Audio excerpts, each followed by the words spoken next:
Nandito tayo ngayon sa Command Center ng Cebu Provincial Disaster Risk Reduction and Management Office kung saan makikita natin itong LED wall kabilang sa kanilang ginagamit sa monitoring para naman sa mga kaganapan bunsod na din sa pagtama ng bagyong Basyang sa Dalawigan.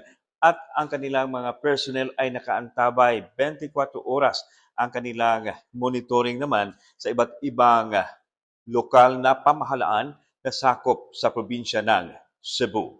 Sa atong mga LGUs, naa tay mga stranded na mga individuals in Tabuelan, in Colambato Port, and lately sa Sambuang.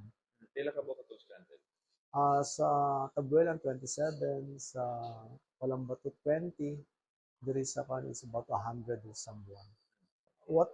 Ang among nadawat ko just preemptive evacuation sa katong mga southern towns na gi-declare og wind signal number 2. Kasi alert level na. Still blue status. Yeah, blue alert. Yan lang, always get instructions from the local chief executives, atong mayors, atong city mayors, and also from get updates from weather from Pag-asa.